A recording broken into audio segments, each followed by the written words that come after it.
Bonsoir et bienvenue à tous. Le Cameroun traverse aujourd'hui l'une des pires crises de son histoire politique.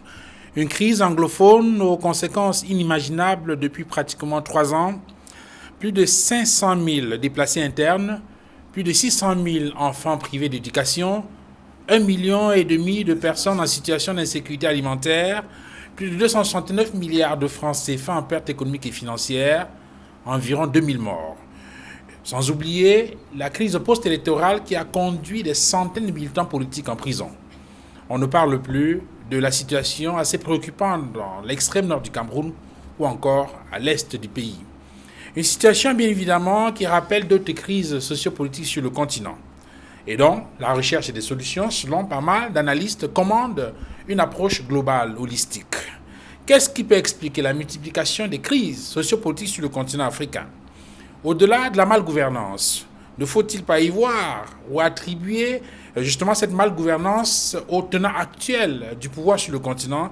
Est-ce qu'au-delà de cette malgouvernance, il ne faudrait pas interroger le fait que cette Afrique noire soit peut-être aujourd'hui victime d'une décolonisation inachevée? N'est-il pas pris dans l'étau, ce continent africain, des grandes puissances, dans les grandes batailles idéologiques des grandes puissances qui aspirent à contrôler les ressources de la planète? Et l'Africain alors, lui-même, dans ce cirque macabre, que lui revient-il de faire pour prendre des décisions importantes qui lui permettent de construire le continent africain pour un avenir meilleur? 237 le débat ouvre justement le débat ce soir. Merci madame, monsieur, de nous recevoir chez vous.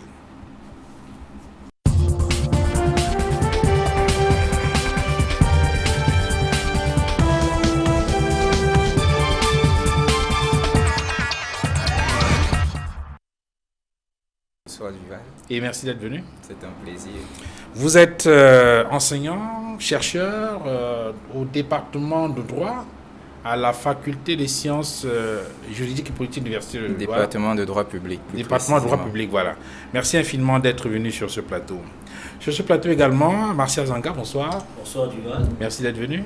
C'est moi qui vous remercie pour l'invitation. Ça faisait longtemps que je n'étais pas venu au programme. C'est avec beaucoup de plaisir que je m'y retrouve. Voilà. Vous êtes enseignant, chercheur, en tout cas vous êtes universitaire. Merci infiniment d'être venu. Maître Simon-Serge Kaka, bonsoir. Bonsoir Duval. Et merci d'être venu. Tout à fait. Vous êtes avocat. C'est un grand plaisir que je retrouve sur le plateau de 237.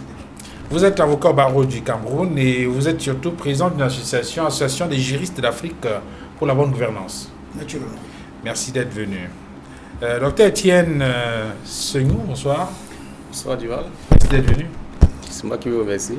Alors, vous êtes enseignant, chercheur, vous êtes diplômé de sociologie politique. Tout à fait. Voilà. Merci infiniment d'être venu sur le plateau 237. C'est moi qui vous remercie. Et dis aussi bonsoir aux Camerounais qui voulaient suivre cette émission pour écouter ma contribution aux problèmes de société que nous vivons. Voilà. Maître Simon-Serge Kaka, je commence avec vous sur la problématique qui nous interpelle ce soir, sur les multiples crises sociopolitiques que le continent connaît. Certains estiment qu'il faut aller chercher dans la malgouvernance qu'on observe sur le continent de façon globale, laquelle malgouvernance est à l'origine de tous les malheurs qu'on rencontre sur le plan politique. D'autres soutiennent qu'il faut aller voir plus loin dans les origines, notamment le legs de la colonisation. Quelle est votre approche? C'est vrai que je vais vous surprendre en vous disant que, de mon point de vue, la crise sociopolitique que connaît le continent africain ne saurait être interprétée comme une résultante de la malgouvernance. Parce que de mon point de vue, comme je l'ai dit, la malgouvernance elle-même, c'est un méfait de notre héritage colonial. C'est pour ça que je pencherais beaucoup plus pour l'approche que si aujourd'hui notre continent connaît une kyrielle de crise socio-politique, c'est beaucoup plus une manifestation néfaste, pour ne pas dire nocive, d'une décolonisation qui n'a pas été bien menée. Parce que, voyez-vous, lorsque vous regardez ce qui se passe dans nos États, notamment dans la classe gouvernante, vous allez vous rendre compte que c'est un peu la conséquence d'un système éducatif qui est totalement raté. Parce que ceux qui nous gouvernent sont les produits de nos écoles. Malheureusement, lorsque nous interrogeons nos systèmes éducatifs, ce qui ressort de manière plausible, c'est qu'en fait, nous continuons à appliquer les systèmes éducatifs qui nous ont été imposés par nos puissances colonisatrices, qui en réalité n'étaient pas là pour former les serviteurs de l'Afrique. Beaucoup sont venus, nous ont imposé une école qui était en déphasage total avec nos réalités culturelles originales. Mais sauf que là, vous parlez quand même d'un système colonial hérité d'une colonisation qui s'est achevée depuis pratiquement un demi-siècle. Non. Duval, je vais vous surprendre également en vous disant que je suis de ceux qui pensent que l'Afrique n'a jamais été véritablement décolonisée. Ce qui s'est passé dans les années 60, en ce qui concerne nos États, par exemple d'Afrique centrale, c'est juste une indépendance juridique. Mais la vraie décolonisation sur le plan politique, sur le plan économique, n'a jamais été réalisée. Alors, on aura certainement l'occasion de développer cela davantage. Marcia Zanga, quelle est votre analyse de cette question? Vous penchez davantage pour une décolonisation inachevée ou pour une gouvernance qui est encore questionnable?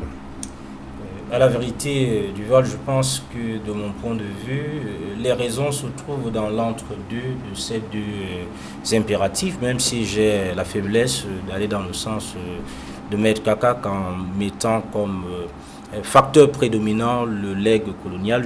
Je m'étalerai là-dessus si vous m'en donnez l'occasion. Je voudrais dire en réalité que les crises sociopolitiques que traverse le continent africain sont dues à des causes qui sont certes lointaines. Il y a des causes qui sont lointaines, mais il y a ces causes lointaines, notamment le legs colonial sur lequel éventuellement vous nous donnerez l'occasion de revenir, mais aussi des causes qui sont liées à la gouvernance de nos États, c'est-à-dire à la gestion transparente des affaires publiques, ou du moins au défaut de la gestion transparente des affaires publiques. Vous avez aujourd'hui dans la plupart des États africains, au-delà de cette crise de l'État postcolonial qui fait tant jaser et dont le modèle a du mal à s'adapter avec nos réalités, vous avez des luttes de pouvoir, n'est-ce pas, et portées par des ambitions personnelles. Vous avez un dérapage même du processus électoral, dont on dit lui-même qu'il n'est que plâtré chez nous. Vous avez une gestion tatillonne, parfois même calamiteuse, de la question nationale, ou si vous voulez, de la coexistence des communautés nationales. Et puis vous avez aussi le jeu des puissances occidentales, n'est-ce pas, et des nouvelles puissances régionales qui existent sur le continent africain. Vous avez donc comme ça une kyrielle de facteurs qui peuvent expliquer que, et bien évidemment j'en oubliais un qui me semble beaucoup plus important, c'est les stratégies des entrepreneurs politiques, parce qu'il s'agit bien de celui-là qui est souvent l'élément déclencheur de ces crises sociopolitiques sur le continent africain. Donc je disais que c'était cet ensemble de facteurs qui expliquent aujourd'hui que l'Afrique, depuis les indépendances, les années 50 et 60, on ne peut pas effectivement dire qu'elle a connu une véritable période, n'est-ce pas, de calme. Il y a eu certes des avancées en termes de démocratisation dans les années 90, mais aujourd'hui on peut faire le bilan et se dire effectivement que la plupart des États restent au rouge. Vous preniez tout à l'heure l'exemple de notre propre État qui, depuis 3 ans, n'est-ce pas, est dans une situation préoccupante. Je pense qu'en allant dans le fond tout à l'heure, sur le continent africain. Effectivement, en allant dans le fond, peut-être que nous y reviendrons pour laisser d'abord la parole aux autres. Alors, Dr. Tchenkefa, que vous, quel est, je veux dire, a priori, je veux dire, vous penchez davantage pourquoi? Pour la prééminence par rapport aux éléments qu'il a évoqués. Vous pensez davantage à quoi? À une malgouvernance, c'est-à-dire que davantage des raisons qui seraient endogènes, ou bien vous voyez immédiatement, je veux dire quoi, le legs, la colonisation, et donc effectivement ou essentiellement des causes exogènes?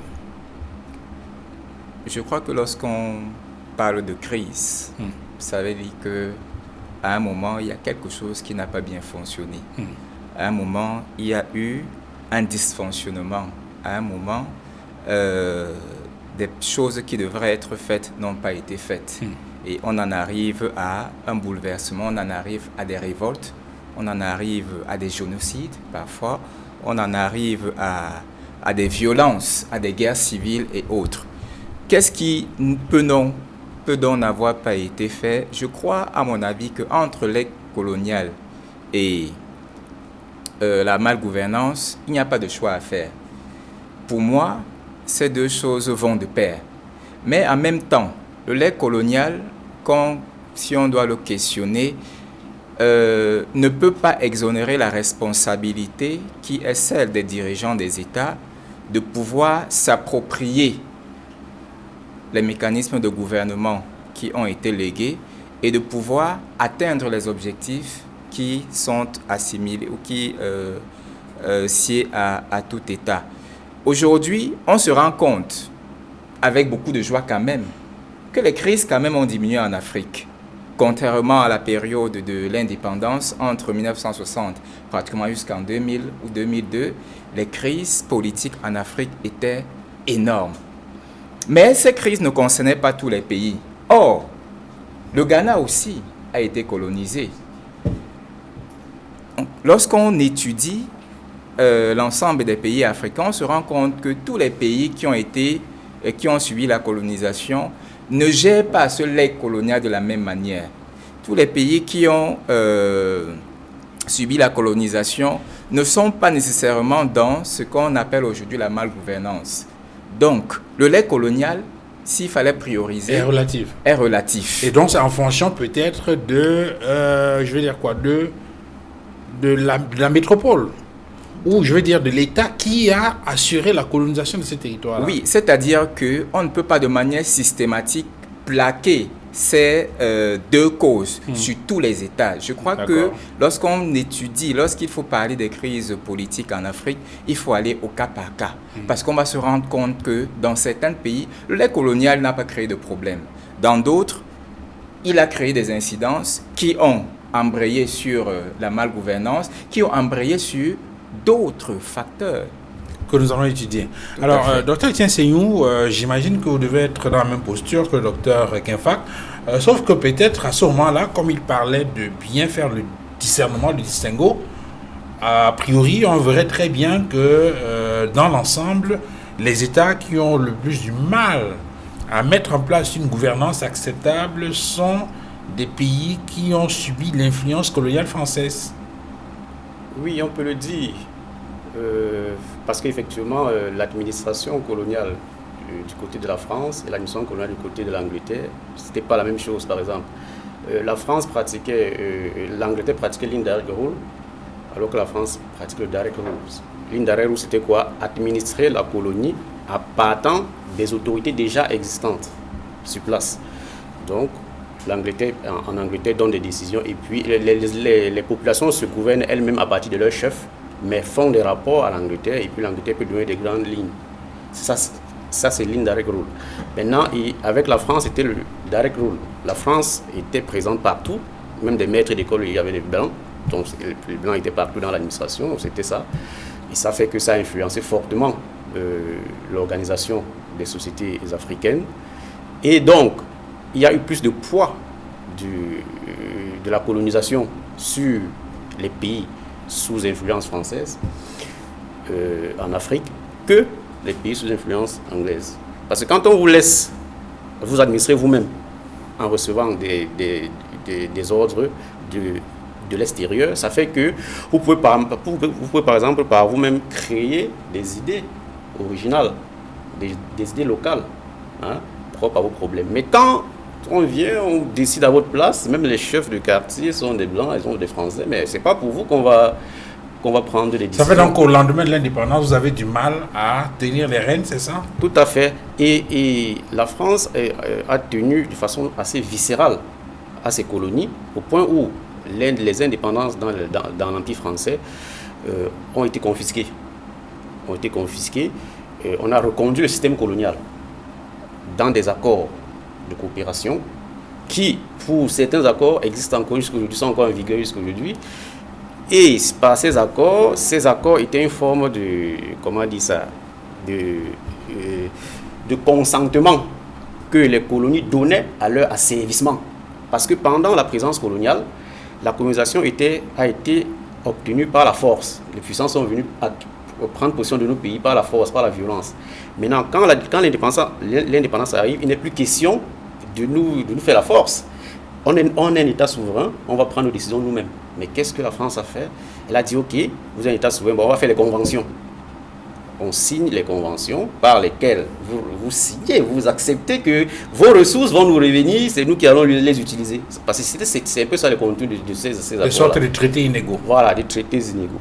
Et voilà comment ces accords ont influencé jusqu'aujourd'hui. Et nous sommes dans une dépendance institutionnelle. On n'en arrive pas à sortir. Et c'est ça donc. Et dans les empires, dans l'empire colonial français, la situation est assez dramatique. Contrairement aux pays sous influence anglaise. Mais à côté de cela, il y a d'autres éléments qui sont très souvent évoqués par les historiens. Je ne sais pas qu'est-ce que vous en pensez. Ils estiment, toujours en rapport avec la question de l'héritage colonial, que les colons ont mis en place un système qui visait dans les États à favoriser des groupes ethniques qui, au lendemain des indépendances, vont tout faire pour essayer de conserver les avantages et les privilèges, ce qui va amener des violences vis-à-vis, je dis des violences dans le sens où vous avez d'autres groupes qui vont tenter d'arracher un certain nombre de privilèges et d'avantages. Et là, certains ont parlé de de l'instrumentalisation de l'ethnicité. Est-ce que c'est une démarche que vous comprenez, que vous partagez? Oui, je partage ce raisonnement parce que d'ailleurs j'ai fait un article là-dessus et vous parlez comme ça du tribalisme, il s'agit de ça. Parce que pendant la colonisation, les puissances coloniales administraient le pays, ne pouvaient pas rester chez nous si on était unis. Parce que quand on est unis, on trouve facilement, on est facilement en position de chasser l'étranger. Alors la puissance coloniale va essayer de diviser, créer des divisions entre vous à partir des tribus, des différences tribales. Et même dans le cas du Rwanda où il n'y a pas de différences tribales, ces différences vont être créées artificiellement à partir des critères physiques. On va diviser les gens. Et l'administration coloniale va donc prendre une de ces tribus, juger la plus docile, c'est tout à fait normal et naturel, et administrer le territoire avec.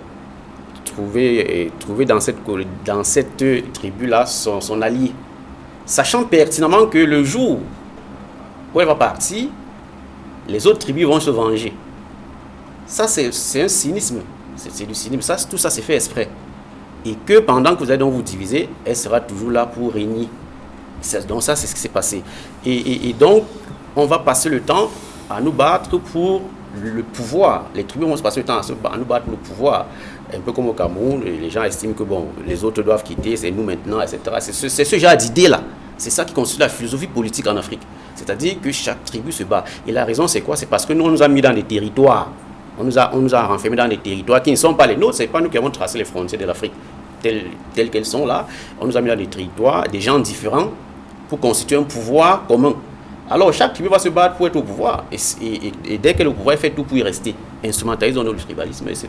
pour pouvoir rester. Si on prend sous cet angle à Maître Kakak, le problème finalement c'est quoi? C'est la multiplicité ethnique ou bien c'est l'instrumentalisation de cette ethnicité aux fins politiques? Parce que lorsque je posais la question tout à l'heure au docteur Étienne Kakak, il y a des travaux qui donnent quelques exemples des tribus qui ont été privilégiées pendant la période coloniale en Afrique. On a parlé des Kikuyu au Kenya, on parle des Baoulés en Côte d'Ivoire, on parle des Djerma au Niger ou encore des Amioués en Somalie, pour ne prendre que ces exemples-là. Est-ce que vous partagez le développement du Dr Étienne Kakak qui estime qu'effectivement cette multiplicité ethnique où il y a une sorte d'instrumentalisation de l'ethnicité dans le sens non seulement de conserver le pouvoir, mais qui par la suite va devenir une source de conflit au sein des États nouvellement indépendants? Vous savez, Duval, je vais vous dire quelque chose de très pertinent. Vous savez, lorsqu'on parle de la politique coloniale, il faut savoir que c'est une politique qui avait un certain nombre de piliers qu'il fallait respecter. Parce que lorsque vous interrogez la politique coloniale qui a été implémentée en Afrique, vous allez vous rendre compte que ceux qui venaient, en réalité, c'était des capitalistes. Et quand on vient dans une posture capitaliste, on utilise des stratagèmes pour pérenniser la protection de ses intérêts, qui sont essentiellement capitalistes, qui sont essentiellement égoïstes, qui sont essentiellement égocentriques. Donc, pour revenir typiquement à votre question, en fait, qu'est-ce qui s'est passé? Il y a des tribus qui ont été étiquetées comme des communautés anticolonialistes, pour ne pas dire indépendantistes. Vous comprenez? Dans le cas du Cameroun, vous le savez, c'est un secret polichinelle. Il y a des tribus comme les Bassa, les Bamlékés, qui ont été étiquetés comme ceux-là qui combattaient le colon. Maintenant, après l'indépendance, qu'est-ce qui se passe? On peut effectivement adopter une stratégie pour que le pouvoir ne revienne pas à cela. On va donner le pouvoir à ceux, en réalité, qui n'étaient pas considérés comme des indépendantistes, donc qui n'ont pas combattu pour les indépendances. Et forcément, ça va créer des conflits qui vont devenir permanents entre des tribus. Parce qu'il y en a qui vont vous dire, écoutez, nous on a travaillé pour que le pays accède à la souveraineté internationale, mais curieusement, et aussi paradoxal que cela puisse paraître, au moment maintenant de récolter, le fruit du travail semé, c'est d'autres qui sont aux affaires. Ça crée toujours ces frustrations et effectivement, les conflits vont devenir permanents. On peut donc comprendre pourquoi, après les guerres d'indépendance, il va y avoir d'autres guerres post-indépendance. Bien entendu, mais ce que je voulais dire, là, je vais revenir sur ce que le docteur Kenfak disait tout à l'heure. Parce qu'il a essayé de faire un distinguo entre ces pays qui respectent quand même les règles de la bonne gouvernance et ceux qui ne respectent pas. Je vais simplement lui dire que non, ce distinguo répond effectivement à la distinction qu'on doit faire entre l'héritage colonial britannique et l'héritage colonial français, ce qui a été cristallisé tout à l'heure par un panéliste ici. Parce qu'en fait, tout à l'heure, il y a un copanéliste qui parlait de l'administration coloniale britannique qui pratiquait Indirect Rules. Mais en fait, qu'est-ce qui se passait? Dans cette Indirect Rules, les structures traditionnelles des pays, des États africains n'étaient pas détruites. Par contre, lorsque vous interrogez la politique coloniale française, vous allez vous rendre compte que, en fait, ici, on détruisait toutes les structures traditionnelles, on gérait directement les pays, parce que, en fait, l'objectif ici, c'était, et tout à l'heure, ça rejoint ce que je disais par rapport au système éducatif, l'objectif ici, c'est de transformer le nègre africain en petit français. Il faut que vous compreniez. Donc, on amène les Africains à se démarquer totalement de leur culture originelle. L'assimilation. L'assimilation. Parce qu'effectivement, la France pratiquait une politique d'assimilation. Et c'est ça qui a été déploré par certains auteurs. Lorsque vous avez lu, par exemple, un auteur comme Cheikh Hamidou Kane, Cheikh Hamidou Kane avec l'aventure ambiguë, où on vous présente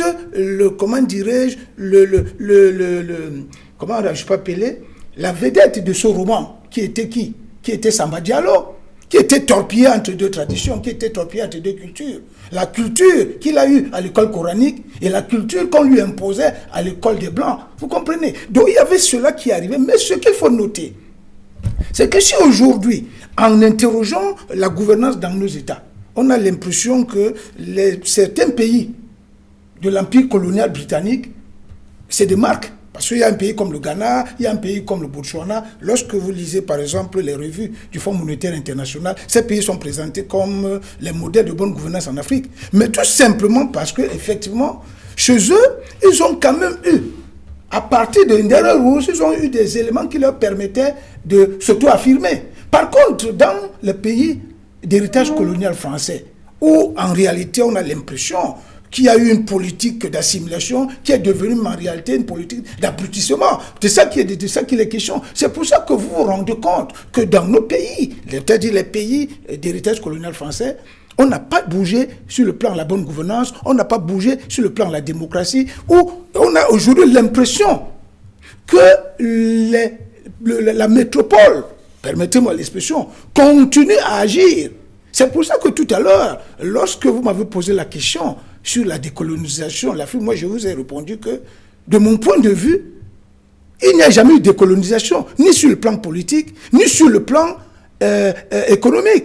Il n'y a jamais eu de décolonisation. Il y a plutôt eu une décolonisation juridique. Ça veut dire un stratagème qui nous a permis d'exister comme État. C'est ça qu'on a appelé l'accession à la souveraineté internationale. Mais je pense que pour répondre et pour chuter, il faut comprendre qu'aujourd'hui, pour que nous essayions de sortir de cette situation, c'est-à-dire ce que vous avez appelé tout à l'heure l'instrumentalisation de l'ethnicité. Il faut qu'il y ait une prise de conscience nationale. Il faut que l'Africain que nous sommes se rende compte que si aujourd'hui nous avons le privilège d'arriver aux affaires, nous ne pouvons pas travailler pour nous-mêmes, mais nous devons travailler pour l'intérêt général, parce que c'est l'intérêt général qui fait défaut à notre système de gouvernance. Alors, la chute de Maître Kakak est assez intéressante, puisque justement, j'avais l'impression qu'il avait évacué la question, ou bien, je veux dire, la cause, l'élément de la malgouvernance comme étant une cause de ces multiples crises sur le continent. On a eu l'impression, en l'écoutant tout à l'heure, que pour lui, l'essentiel de ces causes-là, c'est l'héritage colonial. Cela veut dire, peut-être Martial Zanga, que bien qu'on ait eu un héritage colonial qui ne soit pas des meilleurs, je veux dire en termes d'organisation des États au lendemain des indépendances, on aurait pu quand même travailler sur la question de la gouvernance pour améliorer les conditions de vie des populations en Afrique de manière à éviter ces multiples crises qui, pour l'essentiel, sont liées à la question de la redistribution des richesses. Oui, en répondant à votre question, je voudrais faire un détour sur un certain nombre d'idées qui ont été avancées. Je suis entièrement d'accord avec la distinction, si vous voulez, les conséquences en termes d'héritage colonial qu'il y a eu, suivant que on a subi dans l'administration britannique ou l'administration française. Mais je dois dire à la vérité que le continent africain, avant de faire face à la colonisation, avait déjà fait face à deux mouvements, le mouvement des explorateurs et puis la traite négrière, et que ces mouvements n'avaient pas laissé les cultures africaines, si vous voulez, les communautés africaines comme elles étaient avant la période du contact avec l'Occident. C'est une première idée qui me semble forte, je pourrai en tirer les conséquences tout à l'heure. Maintenant, sur l'idée des résistances à la colonisation, il me semble, en tout cas, je ne suis pas historien de formation, mais la petite histoire que j'ai faite, à moins que on m'objecte que cette histoire m'a été mal contée, il me semble quand même que la résistance à la poussée impérialiste a été quelque chose qui a été observé sur l'ensemble du continent africain. Et dans l'histoire nationale, pour revenir à un cas qui nous est plus proche, il me semble quand même que lorsque, en tout cas, cela participe de l'enseignement primaire, lorsqu'on enseigne sur les figures historiques du Cameroun qui ont résisté à la poussée impérialiste, il me semble quand même que si on s'intéresse à l'appartenance communautaire, parce que je préfère éviter le terme tribu pour des raisons que je pourrais évoquer, il me semble que si on s'intéresse à cette appartenance, on verra effectivement que la résistance a eu lieu, n'est-ce pas, dans chaque communauté qui compose, n'est-ce pas, l'étendue nationale. Je pense que le problème, beaucoup plus a été que la méthode, l'approche, n'est-ce pas, du colonisateur était de déstructurer, n'est-ce pas, les organisations qui avaient les communautés qui avaient une sorte d'organisation. C'est d'ailleurs pour ça que certains chefs qui étaient résistants étaient simplement remplacés par d'autres chefs de la même communauté.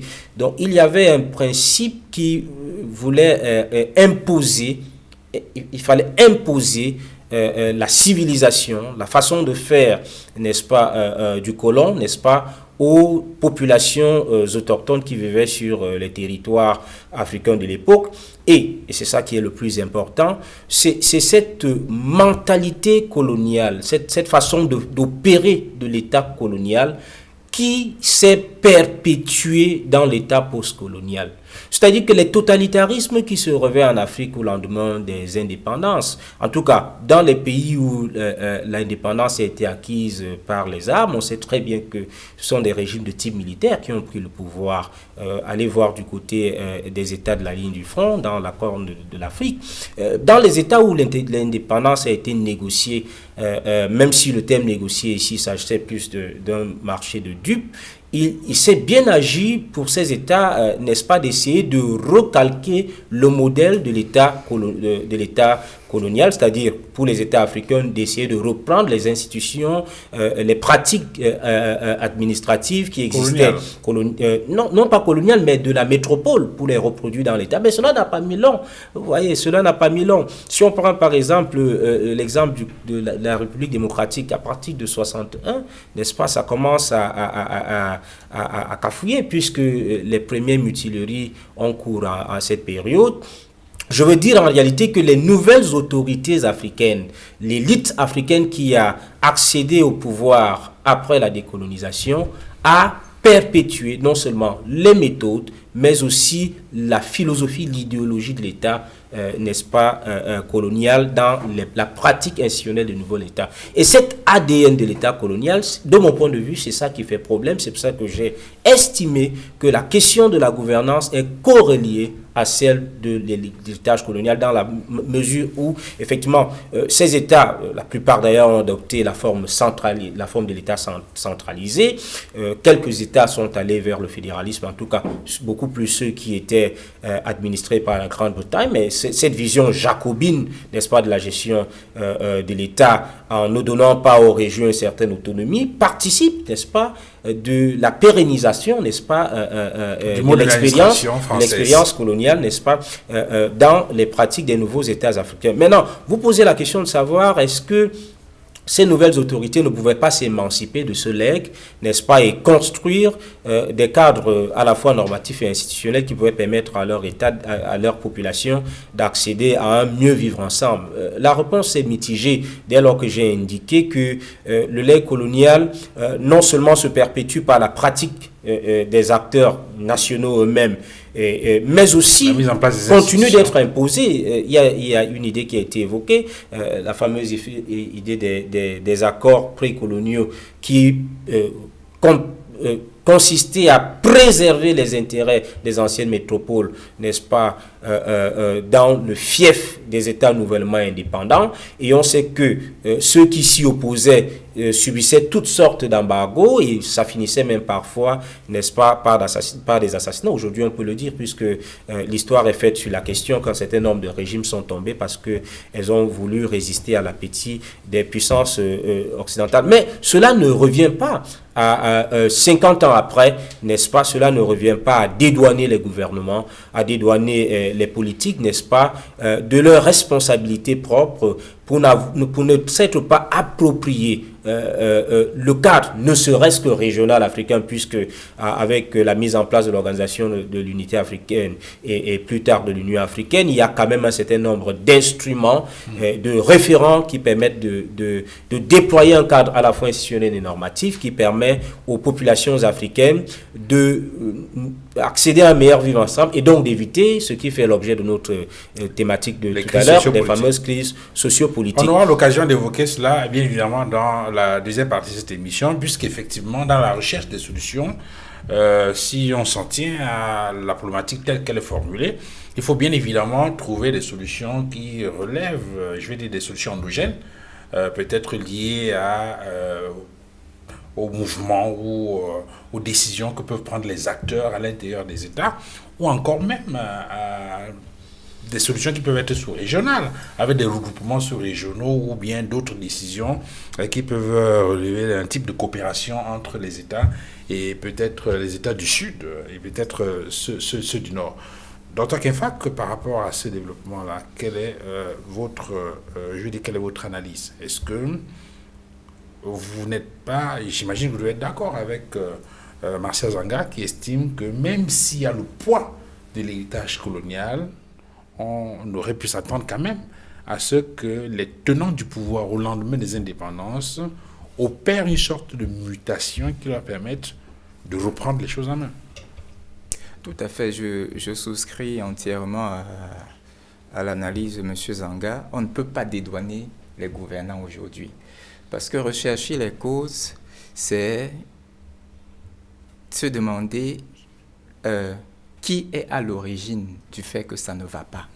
Qui est à l'origine du fait que le pays soit à feu et à sang. Qui est à l'origine du fait que l'on ait des pertes, des millions ou des milliards.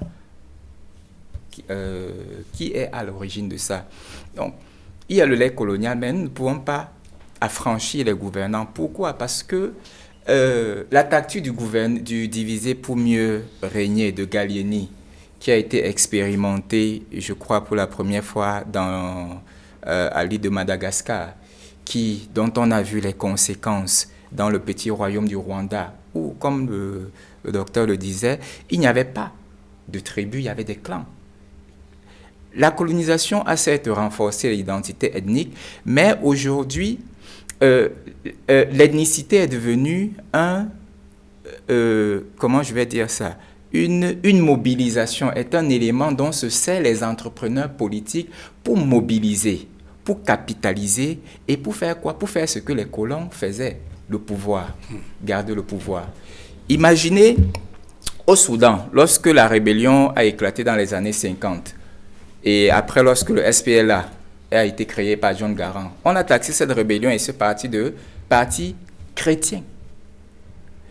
La conséquence, c'est quoi? C'est que ce mouvement n'a pas pu mobiliser dans les régions comme le Darfour ou dans d'autres régions du pays qui étaient en majorité musulmans parce on avait peur de s'allier avec des impies parce que selon le Coran, ce qui n'est pas musulman est impie.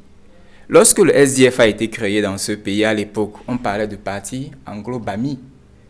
Donc vous voyez comment les entrepreneurs politiques mobilisent l'ethnicité pour atteindre des objectifs qui sont essentiellement des objectifs de conservation du pouvoir. Donc nous ne pouvons pas dire qu'on va exonérer les gouvernants. Le problème de la gouvernance, cette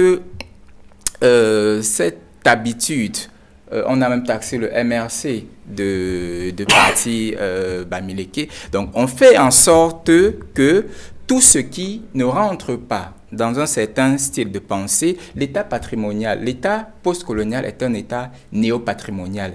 Et le propre de l'État néopatrimonial, c'est qu'il ne respecte pas les règles. Or, l'État que nous avons reçu aujourd'hui, nous ne pouvons pas le renverser. On a beau dire que nous devons redevenir à l'authenticité africaine, mais après 50 ans d'indépendance, après des années de colonisation, avec cet État occidental, avec cet État colonial, aujourd'hui nous sommes obligés de composer avec. Nos gouvernants font des choix aujourd'hui. Ils font des choix pour atteindre un certain nombre d'objectifs. Le printemps arabe qui a été déclenché, ce n'était pas le legs de la colonisation, c'était le chômage. Lorsque Bouazizi se fait immoler, c'est quelqu'un qui a été à l'école, qui a ses diplômes et qui n'a pas d'emploi. Donc le chômage fait partie des éléments que nous devons intégrer lorsqu'on analyse les causes des crises politiques en Afrique. Et quand vous parlez de chômage... Ce qui a fait partie Blaise Compaoré du pouvoir, ce n'est pas le legs colonial.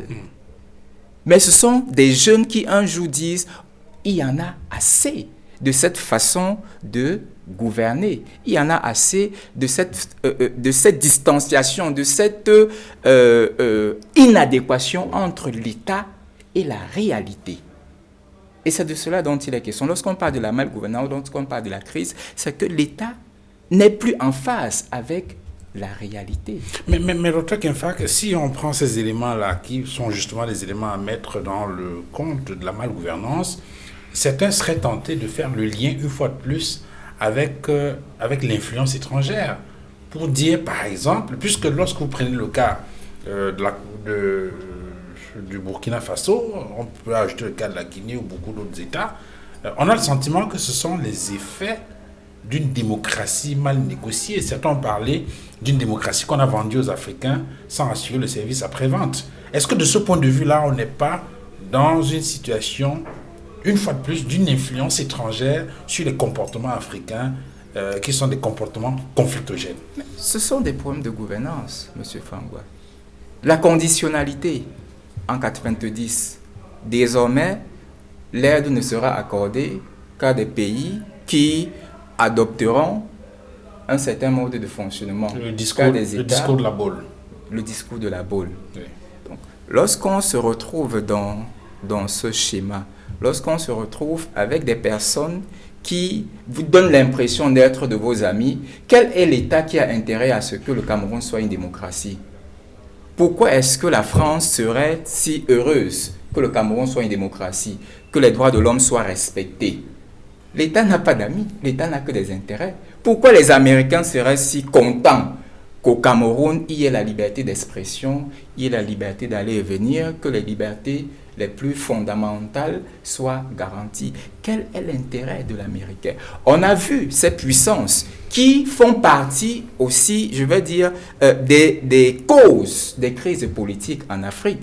On a vu ces puissances dans la région des Grands Lacs entretenir des conflits, soutenir des rébellions. La rébellion de Jonas Savimbi, la rébellion de John Garang, la rébellion, le RDC Goma, les pays, et sans compter aussi les pays africains eux-mêmes qui jouent le jeu de ces puissances. Le Rwanda, dans les conflits qui demeurent encore aujourd'hui en RDC, le Rwanda, l'Ouganda. Nous ne pouvons pas, monsieur Fangwa, comme l'a dit mon collègue, absoudre la responsabilité des tenants actuels du pouvoir. Ils ont des choix à faire et ils ont fait le choix de s'approprier le mode de gouvernement qui permettait aux colons de garder le pouvoir. Ils ont vu que ça marchait, alors ils le font. Docteur Sognou, dans la recherche des raisons qui justifient ces multiples crises sur le continent africain, certains ont évoqué à un moment donné, toujours en rapport avec les causes exogènes, la guerre froide, pour indiquer que cette guerre froide-là, qui s'est déportée sur le continent africain et qui s'est manifestée dans un certain nombre de crises, comme par exemple en Angola, tout à l'heure il parlait de la guerre entre l'UNITA et entre Jonas Savimbi et Eduardo, comment il s'appelait encore? Dos Santos. On l'a vu dans beaucoup d'autres États. Alors, certains chercheurs estiment que cette guerre froide a également influencé fortement les crises sur le continent africain, dans la mesure où, au lendemain de la chute du mur de Berlin, 89, il y a eu comme une sorte de manque à gagner dans ces États du fait de la fin des conflits qu'ils entretenaient sur le continent. Ils ont donné d'ailleurs des chiffres pour indiquer qu'entre 1988 et 1995, il y a eu une baisse des transferts d'armes qui est passée de 4 milliards de dollars à 280 millions de dollars. Et du coup, il fallait essayer de rattraper le gap et certains sont organisés donc à instrumentaliser des conflits, notamment dans la Corne de l'Afrique ou encore dans le Sahel, dans le sens justement de continuer à faire ce trafic-là et gagner un peu d'argent. Est-ce que c'est une analyse que vous partagez? En partie, parce qu'il faut bien comprendre le processus. Il ne s'agit pas de dire la raison, c'est la malgouvernance d'une part et d'autre part l'héritage colonial. En fait, l'héritage colonial est la base. Le colon, avant de partir, a laissé une base. Avant de partir, il a laissé des gardiens de leurs intérêts, qui étaient nos chefs d'État qui étaient là. Et écarté ceux qui avaient les idées autres, qui avaient d'autres visions, on les a tous tués. Oumniobé, les Sankara et tout ça, on les a assassinés. Parce qu'ils avaient une autre vision pour l'Afrique.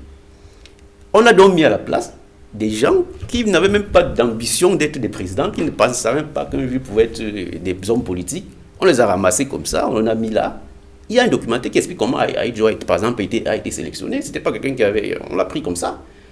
Et Delaunay explique, il dit qu'on a installé, la France a installé Aïdjo au pouvoir. Alors quand on prend un chef d'État, on le met comme ça à la tête d'un pays, mais l'administration va être... Il y aura des conséquences. Donc la puissance coloniale a créé un contexte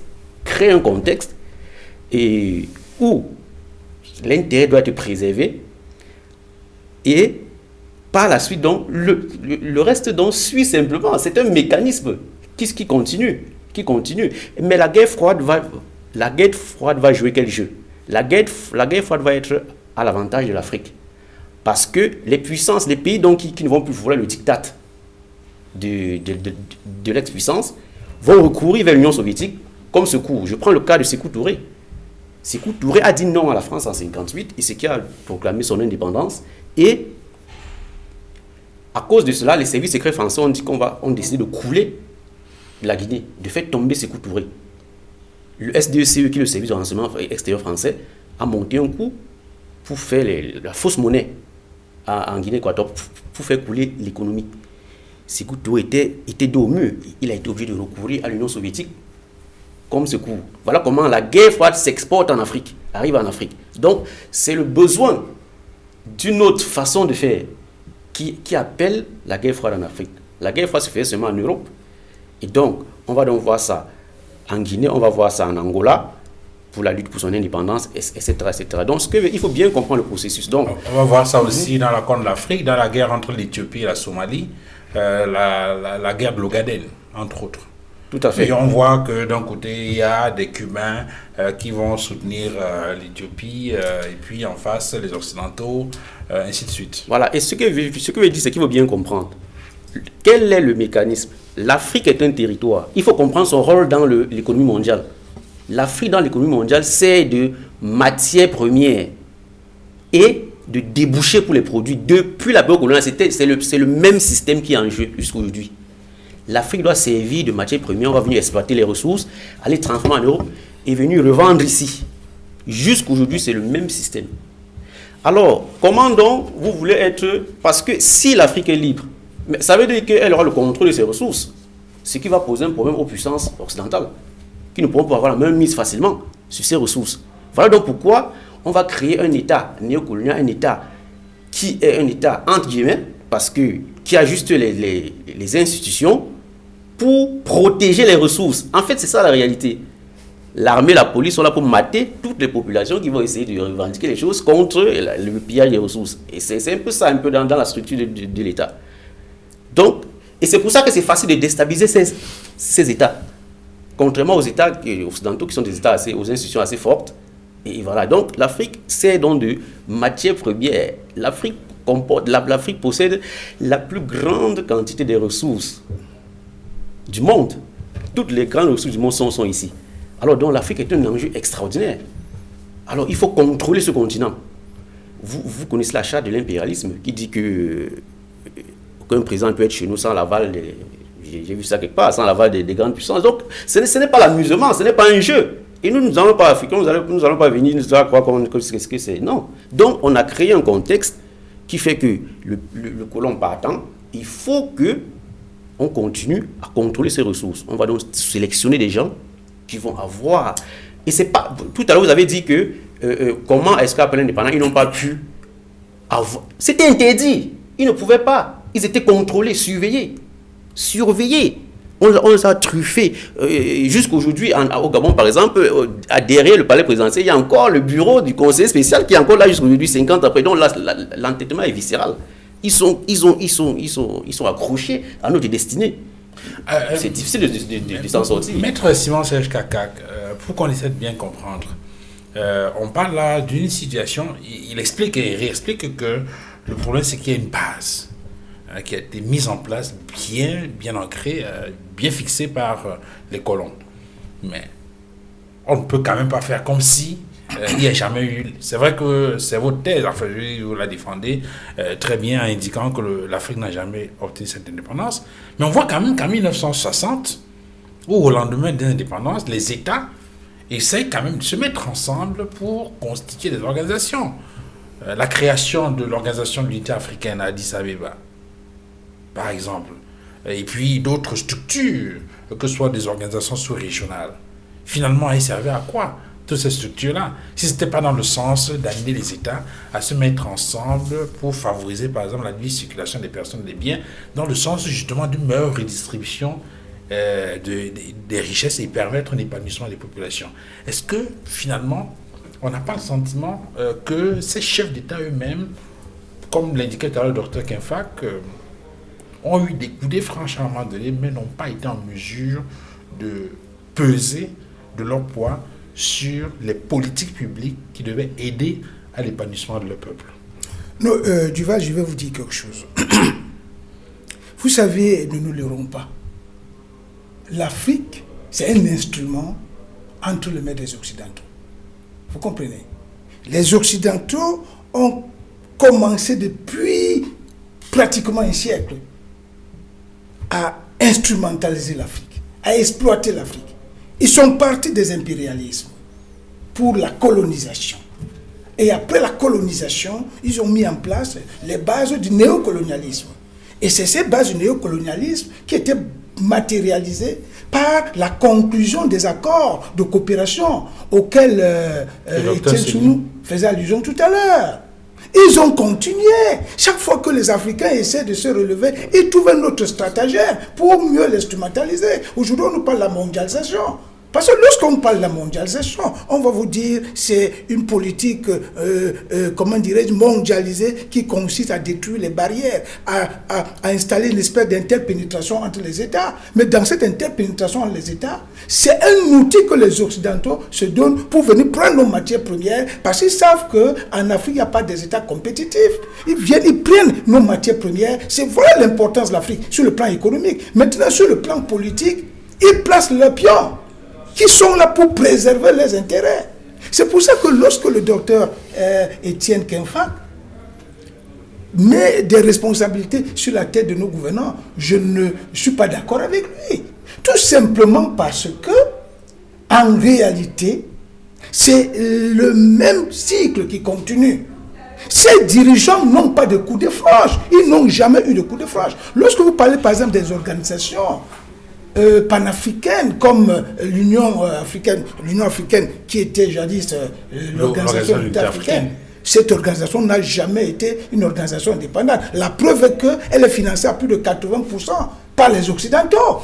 Donc c'est une situation très difficile. C'est une situation très très difficile. Donc en fait, ce qui se pose aujourd'hui comme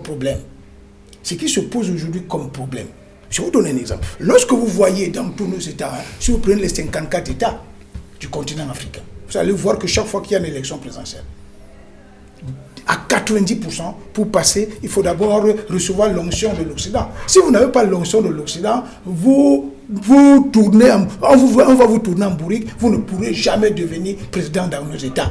C'est ça, justement, voilà une autre cause des crises sociopolitiques. Parce que, parfois, il y a un problème, il y a une espèce de conflit entre la légalité et la légitimité, parce que ceux qui sont finalement aux affaires, ce n'est pas ceux-là que le peuple a choisi, mais c'est ceux-là que les Occidentaux ont placés. Donc, en réalité, qu'est-ce qui se pose aujourd'hui comme problème? C'est que si nous voulons sortir de cette auberge-là, la première chose à faire, c'est de trouver la meilleure stratégie pour conquérir notre indépendance politique. D'abord, parce que si nous conquérons cette indépendance politique, ça veut dire quoi? On a maintenant la possibilité d'élire véritablement nos dirigeants au détriment des dirigeants à nous imposer par l'Occident. Voilà le premier pas de l'indépendance politique. Parce que tant que c'est l'Occident qui continue à nous imposer des dirigeants, tant que c'est l'Occident qui continue à financer nos organisations qui sont chargées de piloter la politique africaine, vous allez vous rendre compte que nous ne pourrons jamais, mais alors jamais, sortir de ce cycle du colonialisme. C'est pour ça que de mon point de vue, aujourd'hui, il faut mettre en place un véritable système éducatif qui forme les Africains à une véritable citoyenneté. Savoir ce qu'on appelle un citoyen. Savoir ce qu'on appelle l'intérêt général. Savoir ce qu'on appelle les valeurs républicaines. Parce que nous avons le sentiment et même la conviction que tous ceux qui nous dirigent, à commencer par ceux qui sont au sommet, suivis de leurs ministres, de leurs directeurs généraux, bref, de tous les responsables, à quelque niveau que ce soit, vous allez vous rendre compte que personne n'a le souci de la patrie, personne n'a le souci du pays, personne n'a le souci des citoyens, personne n'a le souci du peuple. Tout le monde qui arrive là travaille d'abord pour soi-même et naturellement pour ceux qui l'ont placé. C'est pour ça que mettre la responsabilité sur la tête des dirigeants, pour moi aujourd'hui, est totalement illusoire. Pris sous cet angle-là, Maître Kakak, on peut avoir le sentiment que même cette proposition peut être illusoire, dans la mesure où vous estimez qu'il y a comme une sorte de verrouillage systématique qui a été mis en place dans le sens de contrôler tous les mouvements qui peuvent être des velléités d'indépendance ou de souveraineté. Oui, non, il y a un problème de fond. Il y a un problème de fond. Je vous ai dit tout à l'heure, je le redis encore et je le redirai toujours. Le secret ou alors la solution pour l'Afrique se trouve dans la réforme des systèmes éducatifs. Tant que nous avons des systèmes éducatifs qui ont pour vocation de former les serviteurs. Comment on y arrive? Parce que je prends un exemple. Si on prend le cas, je crois que le docteur Seignou d'ailleurs a fait un travail là-dessus, sur la question de l'enseignement de l'histoire, par exemple. Comment on y arrive, docteur Seignou? Oui, en fait, il a raison de parler des programmes d'enseignement parce que nous, en sociologie, on sait que l'individu est le produit du système de socialisation dans lequel il se trouve. C'est-à-dire ce qu'on t'enseigne, c'est ça qui va déterminer ta personnalité future. Ouais.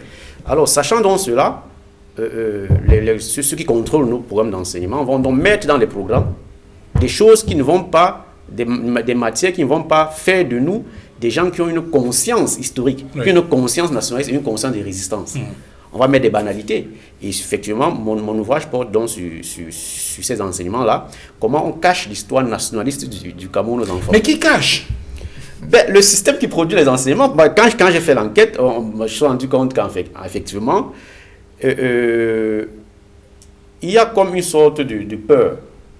Parce que c'est les inspecteurs pédagogiques qui conçoivent le programme. Mais apparemment, il y aurait une supervision des experts étrangers qui viennent valider. Est-ce que ce n'est pas une autocensure? Et oui, il y a l'autocensure, c'est pour ça que je parlais de peur. Certains disent que non, si on met ça, etc. Mais il y a une inspectrice pédagogique qui m'avait dit qu'il y a eu une réforme des programmes où on avait accordé une place à Oumniobé, mais qui n'a jamais été validée par l'État. C'est ce qu'elle m'avait dit. Donc, il y a ça. Et le programme, vous savez que le programme d'enseignement est la propriété de l'État. C'est l'État qui définit ce qu'on doit enseigner parce que c'est l'État qui sait le type d'individu qu'il veut fabriquer. Et depuis la période coloniale, le système éducatif n'était pas fait pour fabriquer des individus libres, des individus conscients d'eux-mêmes. C'était fait pour fabriquer des automates qui vont servir... Oui, mais finalement, le sentiment qu'on a, c'est que le colon est parti, il est parti, mais on a tout le sentiment qu'il y est. Et du coup, on n'arrive pas à s'affranchir. Est-ce que finalement, ce n'est pas dans notre esprit? Mais tout à fait. Pendant la colonisation, ils ont pris le temps. La colonisation a duré près de 80 à 100 ans. Ça, selon les pays. Ils ont pris le temps d'incorporer cela dans notre âme.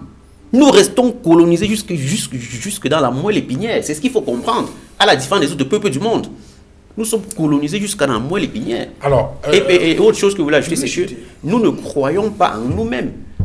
Pendant la colonisation, regardez par exemple comment les colons s'habillaient. Ils étaient toujours en blanc. Et on a vécu l'idée selon laquelle ce qui est noir, c'est ce qui est mauvais. Et ce qui est blanc, c'est ce qui est bon. Des choses comme ça, des schèmes, la violence. On a fait croire à l'Africain qui n'est rien, qui ne vaut rien. Et c'est resté jusqu'aujourd'hui. Jusqu'aujourd'hui, c'est pas quitté. Donc, il faut revoir les enseignements. Alors, docteur Kenfak, je voudrais, pour revenir un peu sur les mécanismes, les mutations, il y a un ou deux exemples, peut-être pour essayer, je ne sais pas, de comprendre mieux le développement que fait Maître Kakak, sur la posture mentale de l'Africain. Je parlais de l'Organisation de l'Unité africaine tout à l'heure.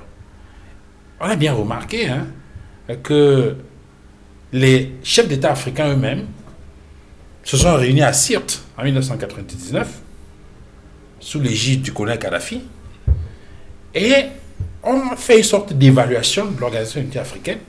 Ils sont arrivés à la conclusion que cette OUA-là n'avait pas rempli totalement sa mission.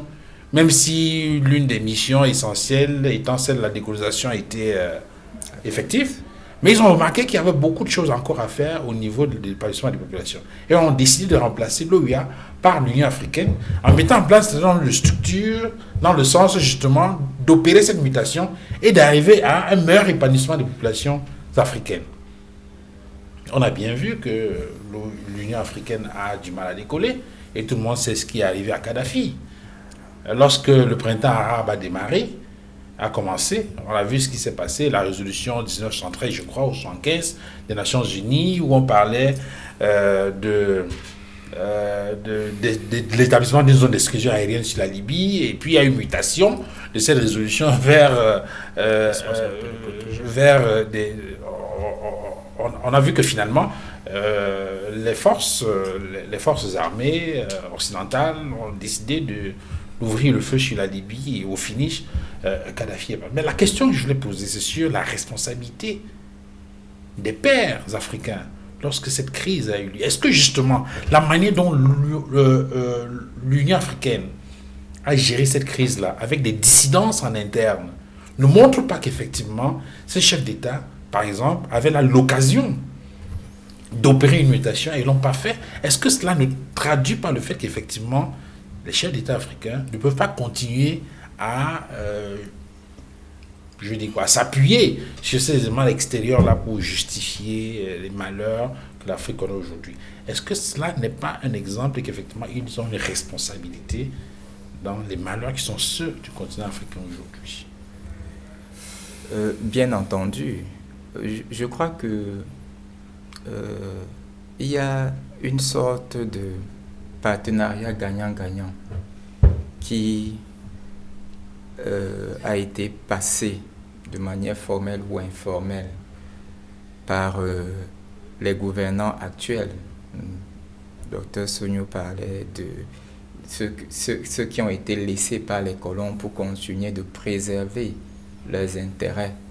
Lorsque les intérêts de deux camps convergent, il est normal que ces deux camps puissent avancer ensemble et trouver ensemble des solutions qui vont leur permettre de continuer de gagner leurs intérêts.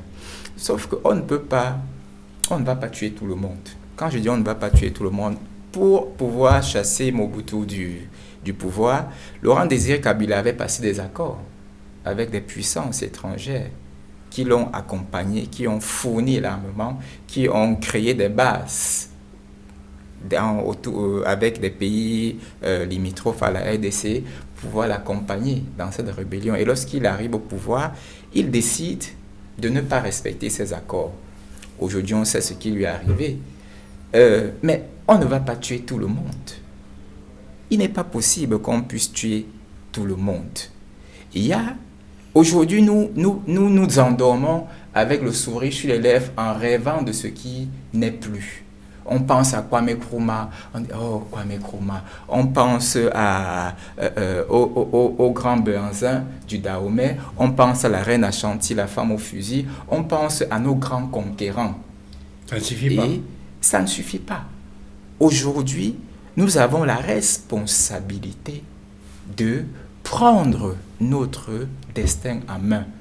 Parce que des personnes qui sont là, nous parlions des puissances coloniales, nous parlons de leur implication dans les crises sociopolitiques, mais n'oublions pas également, je vais dire ça aussi simplement comme ça, la cupidité de certains gouvernants qui s'allient à ces puissances-là pour piller. Et là, je rentre encore dans la région des Grands Lacs, avec toutes les richesses de la RDC, avec le sous-sol au Darfour, au Soudan du Sud. Aujourd'hui, John Garang n'avait jamais.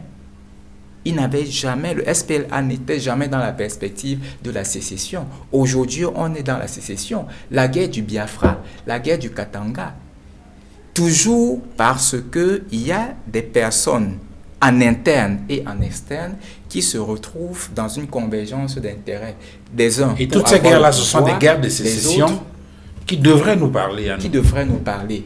Aujourd'hui, nous avons la responsabilité de prendre notre destin. Mais Maître Kaka disait tout à l'heure que personne ne peut arriver au pouvoir si les grandes puissances ne l'ont pas adoubé. Je dis, peut-être c'est vrai, mais il faut que cette histoire s'arrête.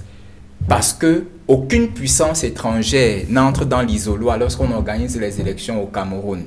Je me rappelle le professeur Yaoundé, lorsque la crise anglophone, la crise ivoirienne a atteint son paroxysme et que finalement Gbagbo a été mis de côté, lorsqu'il prononçait une nouvelle décision, peut-être comme ça, il a choisi des thèmes qui m'ont, je vous dis, j'ai été ému en l'écoutant. Parce que j'ai compris que cet homme connaît le droit. Il a dit au regard de telle entité, de telle autre entité et de telle autre entité, Monsieur Alassane Ouattara est devenu président de la République. Il n'a pas changé la première décision qui avait été rendue par le Conseil constitutionnel et qui déclarait M. Laurent Gbagbo vainqueur des élections. Donc, nous avons la responsabilité aujourd'hui parce que les crises nous concernent. Les crises politiques commencent généralement par les crises sociales. Lorsqu'on voit le mouvement qui a amené la session dite des libertés au Cameroun, ça a commencé avec, je crois bien, les avocats. Ça a continué avec les étudiants, avant d'embrayer avec la création d'un parti politique à Bamenda par un certain libraire. Avant qu'on en arrive à la session dite des libertés qui a amené le Cameroun à entrer dans une nouvelle phase. Donc, nous ne pouvons pas dédouaner les responsables exogènes qui sont pas simplement les gouvernants, mais la société civile également. Les responsables endogènes. Que fait la société civile dans notre pays par rapport à la responsabilité qui est la sienne d'éduquer les masses, par rapport à la responsabilité qui est la sienne d'être une contradiction par rapport à ceux qui détiennent le pouvoir, parce qu'ils sont là forcément pour défendre les intérêts qui sont d'abord les leurs, même si ça rejoint également les intérêts d'autres personnes qui leur apportent un soutien d'une manière ou d'une autre. Marcel Zanga, nous avons commencé à ébaucher les solutions. Il y a des solutions endogènes. Il y a peut-être des solutions exogènes. Je ne sais pas quel est l'angle par lequel vous démarrez votre argumentation, votre développement. Peut-être sous l'angle d'une plus sérieuse, solide, dense coopération sous-régionale ou même régionale. Disons que, avant d'entrer dans les solutions, je récupère mon temps de parole aussi. Disons que la vérité, il faut qu'on se réconcilie sur cette thématique parce que nous sommes bien en train de nous interroger sur les causes, éventuellement les solutions des crises sociopolitiques en Afrique. Et j'ai suggéré, et je sens d'ailleurs que le débat va dans ce sens, qu'il y a bien des causes qui sont lointaines. Il me semble que le lait colonial est une cause certaine mais lointaine. Lointaine dans la mesure où il n'influence pas immédiatement le vécu des populations. Et il me semble qu'il faut adresser la malgouvernance comme une cause immédiate.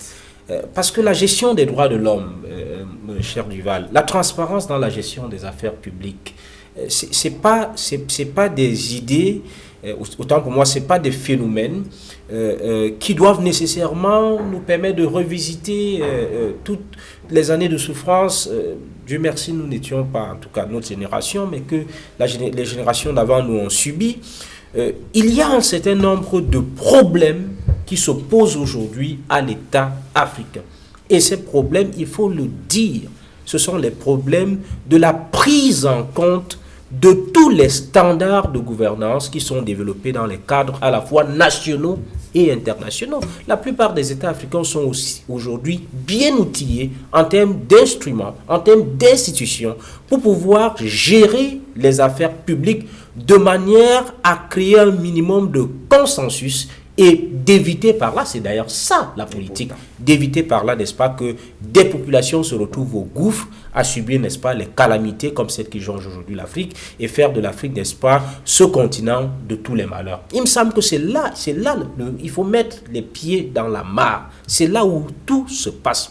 C'est-à-dire que cette conception du pouvoir qui continue dans certaines de nos officines politiques. Et quand je parle des officines politiques, je vais peut-être être sévère. Ça englobe à la fois les partis de l'opposition comme les partis au pouvoir. Il y a, n'est-ce pas, une conception du pouvoir qui n'est pas compatible avec les nouveaux idéaux aujourd'hui qui portent les aspirations des peuples, qui portent les aspirations des communautés. Il me semble qu'il faut insister sur cette gouvernance-là. Pour qu'on soit sûr qu'on vous a bien compris, Marcel Zanga, vous semblez donc dire qu'il faut mettre en place des institutions qui permettent effectivement de prendre des décisions les meilleures dans le sens d'anticiper sur d'éventuelles crises ou bien d'être en mesure de régler de façon juste les crises qui existent de manière à ce que les populations puissent avoir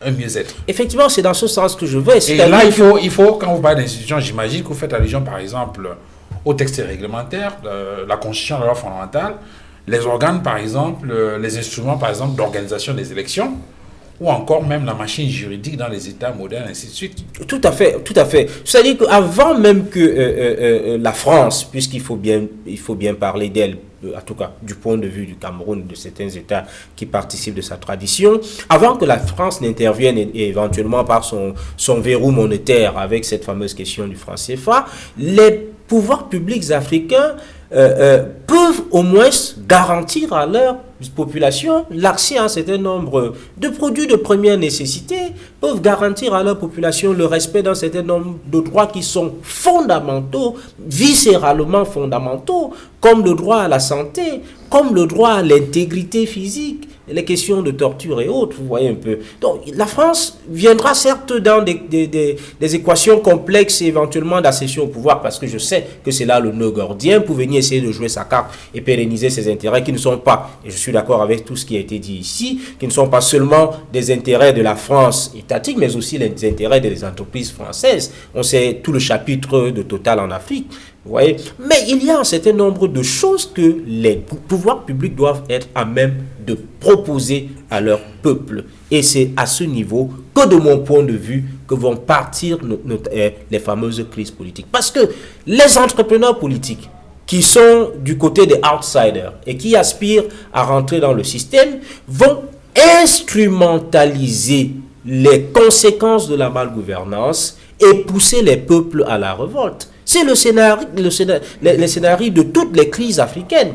C'est-à-dire qu'il y a une récupération, soit de la faillite économique, une récupération, soit des violations généralisées des droits de l'homme, soit de la non-transparence, l'accaparement, la dilapidation des biens de l'État, qui fait en sorte que le discours politique de l'opposition, en tout cas, l'opposition politique africaine, est toujours campée de ce côté-là, dans la mesure où elle met en lumière, n'est-ce pas, les défaillances sociales, n'est-ce pas, des gouvernants, et à des fins d'instrumentalisation, et je le dis pour le préciser, à des fins d'instrumentalisation, afin que ces populations, éventuellement, n'est-ce pas, se retrouvent, n'est-ce pas, dans la rue pour, n'est-ce pas, orchestrer des révolutions de rue, ou encore, dans des mesures beaucoup plus extrêmes, des coups d'État. Oui.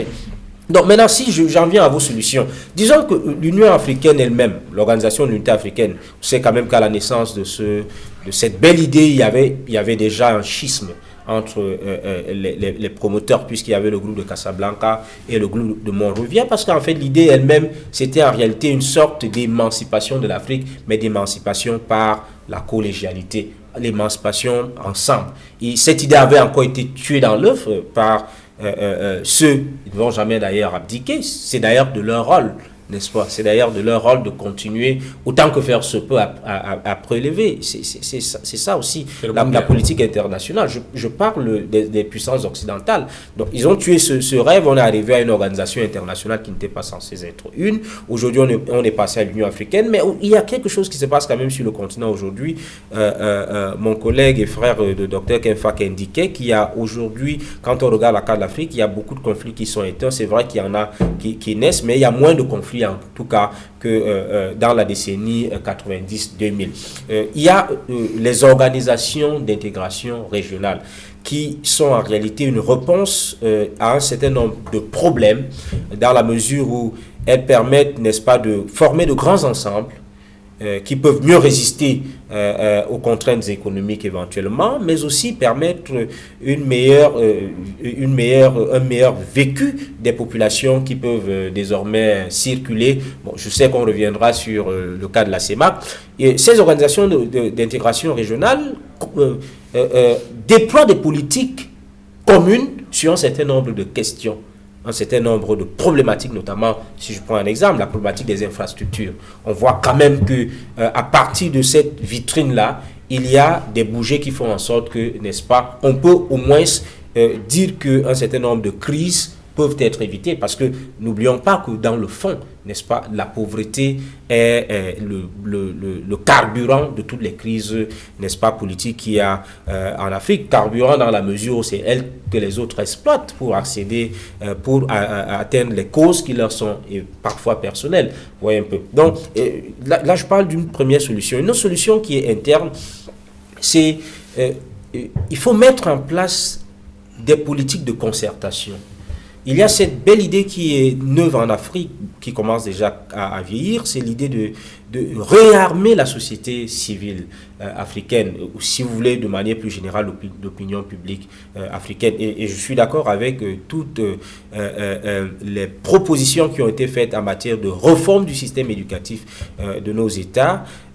Il faut effectivement faire émerger les peuples, et parce qu'on a trop vu les gouvernements dont on sait qu'ils sont dans des contraintes en termes de contrats. Il faut que l'Afrique des peuples émerge. Et cette Afrique des peuples, c'est cette Afrique, j'ai souvent rêvé de scènes d'une Afrique qui se mobilise un peu comme à la veille des indépendances et qui commence, au-delà de ce que les gouvernements en place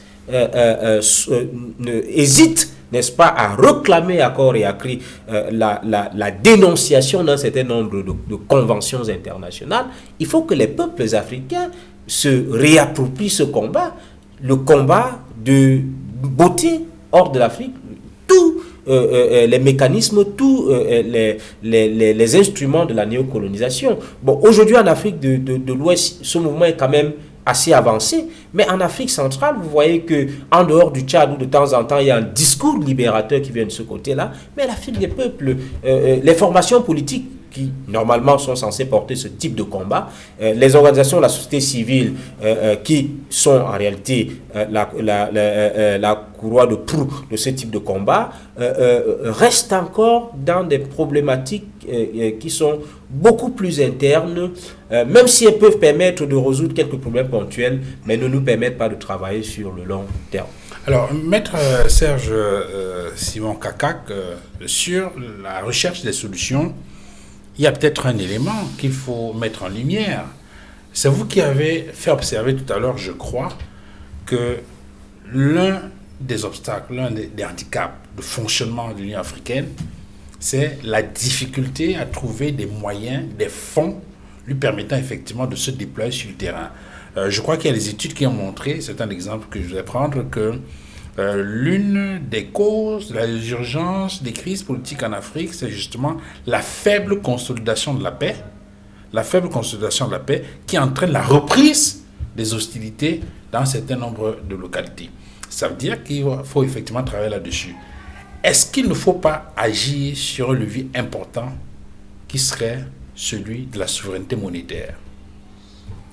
Je vais vous poser là une question fondamentale, mais qui est intimement liée à ce que j'appelais tout à l'heure l'indépendance économique. Parce que lorsque vous parlez de la souveraineté monétaire, ce qu'il faut intégrer dans l'analyse, c'est que la souveraineté monétaire est un corollaire de la souveraineté économique. Vous comprenez? On ne peut pas avoir une véritable souveraineté monétaire lorsque nous dépendons des autres. Vous comprenez? Ça, c'est un premier paradigme qu'il faut toujours mettre en exergue. Ce que je vais vous dire, ça je reviens parce que là tout à l'heure, je vais revenir typiquement sur cette question, mais avant d'y répondre, permettez-moi de faire observer quelque chose. Parce que tout à l'heure, je n'ai pas chuté. Je voulais vous dire, parce que là, je pense que c'est le dernier tour de table, lorsque vous suivez tout ce qu'on a développé autour de cette table, il y a quelque chose qui se dégage. Ce qui se dégage, c'est qu'il y a une nécessité de prendre nos responsabilités. C'est une nécessité absolue. Mais à partir de ce moment, il y a une problématique fondamentale qui se dégage. D'où viendra cette prise de responsabilité? Est-ce des gouvernants actuels ou alors des générations futures? Moi, je vous dis que, ça je vous le dis la main sur le cœur, je n'attends absolument rien de la classe gouvernante actuelle qui est entièrement au service de l'Occident. Je pense, de mon point de vue, que la vraie solution ne peut venir que des générations montantes, donc de la jeunesse. Mais à ce niveau également, il faut se poser une autre question. Est-ce que cette jeunesse africaine est-elle suffisamment outillée pour prendre ses responsabilités?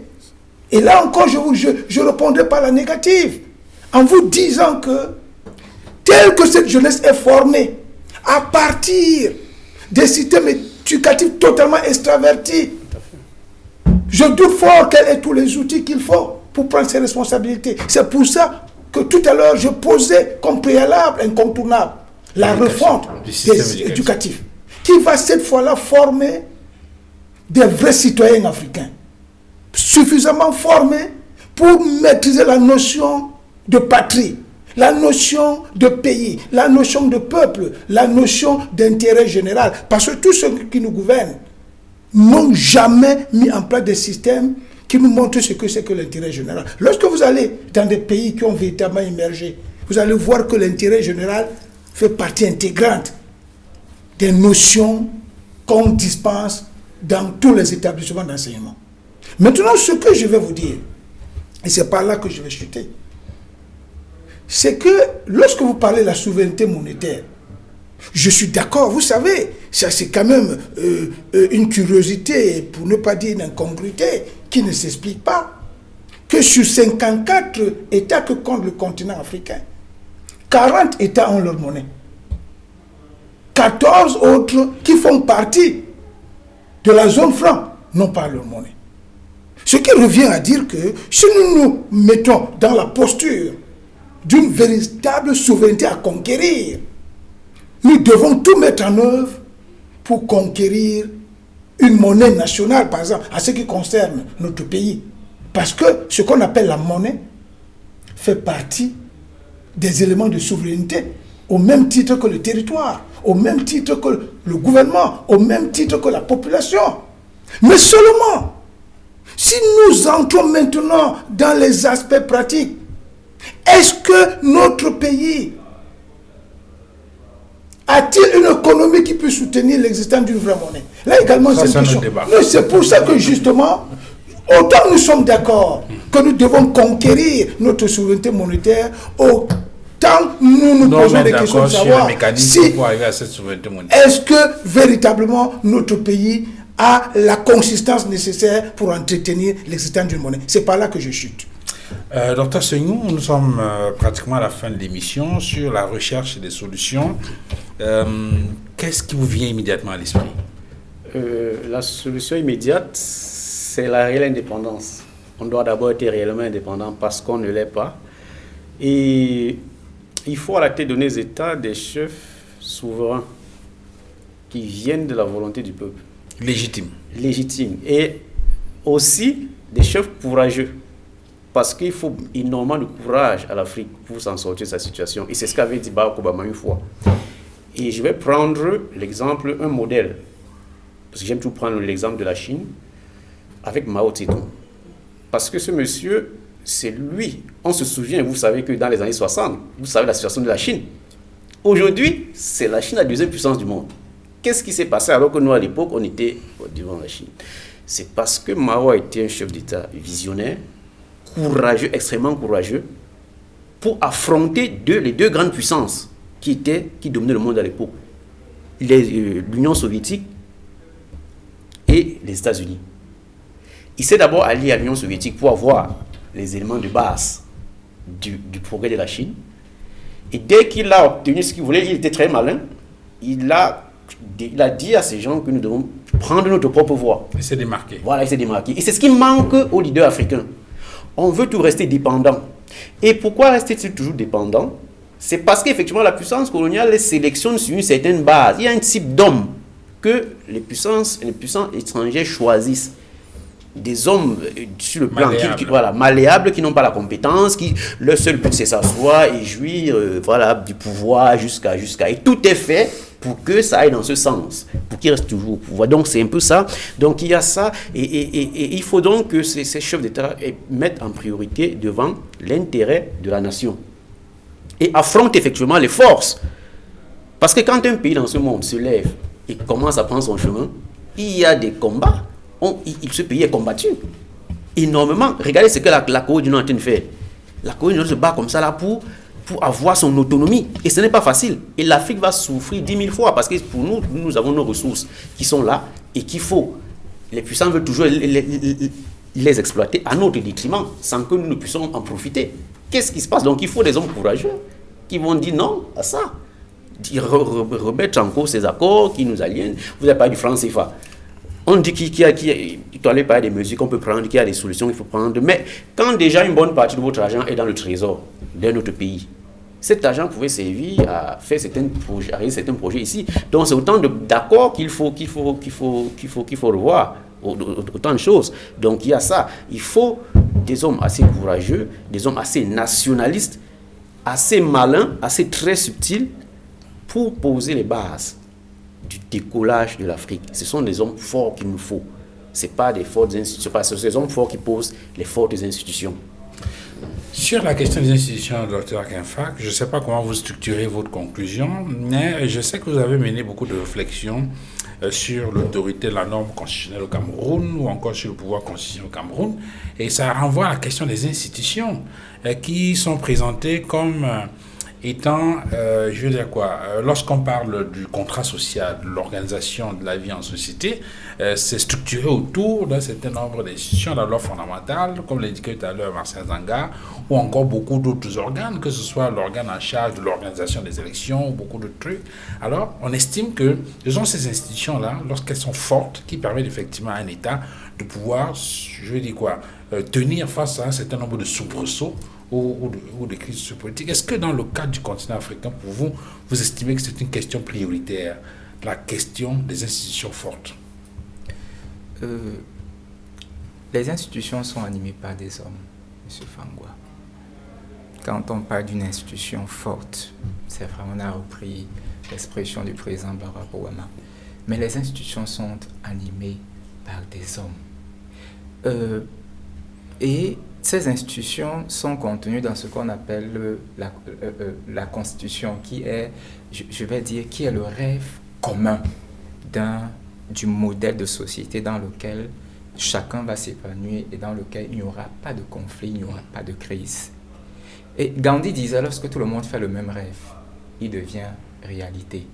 Mais est-ce que nous avons fait le même rêve? Par exemple, notre Constitution actuelle, qui a été adoptée en 1996, ce n'est pas une constitution de consensus. Non. Donc ce n'est pas le même rêve que nous avons fait. Et tant que nous ne ferons pas le même rêve, tant que chacun fera son rêve, nous continuerons d'être dans les disparités. Nous sommes des États multi-ethniques, c'est-à-dire multinationaux. Cela, nous n'allons plus le changer. Nous devons donc faire l'effort de construire cette unité dans la diversité. Nous devons faire l'effort de construire un espace d'échange.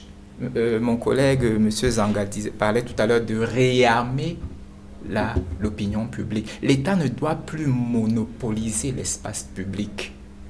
L'État doit faire en sorte que l'espace public soit ouvert à toutes les composantes de la société, que ce soit un lieu d'échange, que ce soit un lieu de contradiction, que ce soit un lieu où on recherche le consensus par rapport à la conduite des affaires publiques. Nous devons restructurer notre justice, parce que quelqu'un qui porte son litige devant le juge et qui obtient un jugement favorable 15 ans après ou 20 ans après, il n'a pas obtenu justice. Nous devons réformer notre système judiciaire. Nous en avons déjà parlé plusieurs fois ici. Donc, l'ensemble de ces institutions, peu importe la force d'une institution, si les hommes qui l'animent ne sont pas, et le docteur Seigneur Maître Kaka le disait tout à l'heure, ne sont pas des hommes qui ont une vision de la collectivité, une vision du bien-être commun, le sens de l'intérêt national.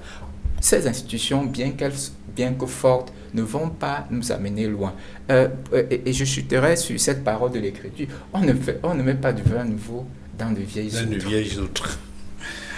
Assez Zanga pour sortir de l'émission. Je suis entièrement d'accord avec l'idée de reconstruire. Il faut que dans l'espace public, il faut un discours qui forme l'opinion nationale. Les partis politiques, les formations politiques doivent inscrire dans leur programme ces idées et les porter comme à l'époque, à la veille de la décolonisation.